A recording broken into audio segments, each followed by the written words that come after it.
One thing that you cannot do if you want to feel motivated is devalue your progress. And this usually happens in a way that is much more subtle than you think. So all of us know this. Devaluing progress is not good for our mind, and it typically makes us less motivated in the future. But most of us will engage in devaluing progress, and it's going to look a little bit different than you might think. So if you had a friend that was telling you, oh, I achieved this and that, but it was nothing, and I'm super disappointed in myself, and I wish I had done more and other people do it better, then you would know that this friend is not going to feel good. This friend is not going to feel motivated because they just can't reward their own progress. And why would you keep doing something if there's no reward? There's no internal reward for doing these things because you do them, and then you just add more things to do or you raise the bar. If you did this to another person, they would probably just rage quit, but you're doing it to yourself. And some of you are actually doing it like this, where you're actually deliberately, very clearly devaluing your progress. But a lot of people are devaluing progress in a more subtle way. And what that looks like is you say something at the end of the sentence where it sounds like, oh, but I should have. Oh, but other people. Oh, but I only insert thing you did here. So let's say you cleaned out one of your kitchen drawers. Like we all have a super messy kitchen drawer, or at least I do.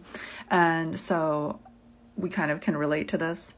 And if you went ahead and you went and cleaned out your kitchen drawer and you said in your mind, ugh, all I did was clean out my kitchen drawer today.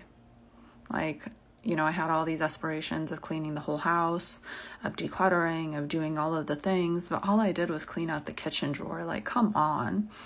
What's going to happen tomorrow is you're not going to want to clean anything because you're going to feel awful and you're going to feel like, what's the point of even doing it? I can't even do anything. I can barely do the minimum. And other people can clean their whole house and declutter it and etc. And so if you actually want to feel motivated, what you have to do is you have to change the way you talk to yourself and the way you think. And what that looks like is, hey, I cleaned out the kitchen drawer, nice. I haven't done that in a long time. This is awesome momentum. I can't believe I did that even though I did all these other things, or I can't believe I did that even though it's super boring and nobody wants to do it. That's pretty impressive.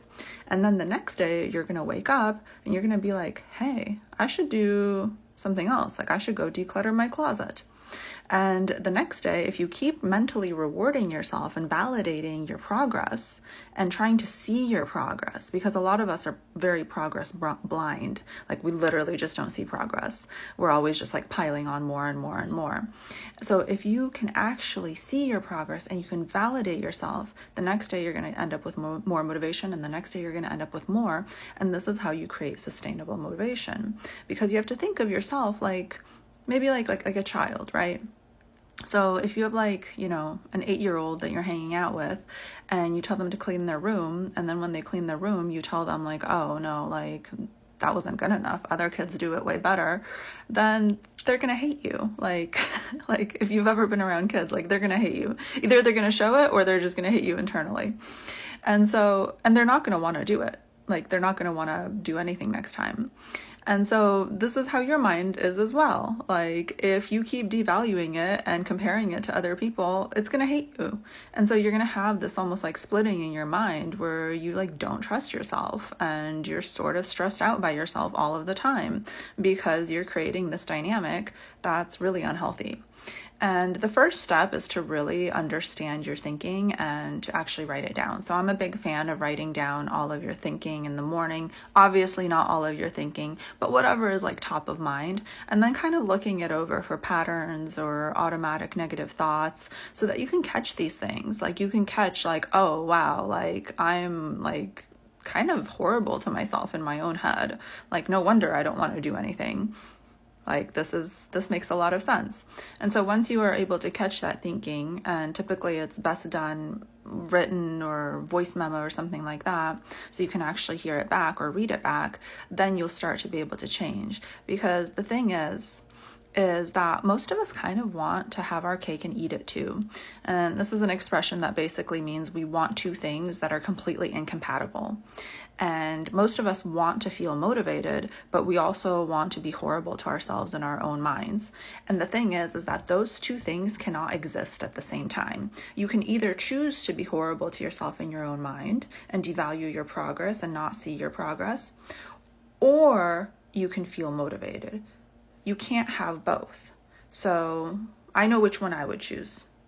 So I'm just saying, it's time to start training your mind to see progress, to value your own progress. And this isn't even like a morality thing or like whether you deserve it or not.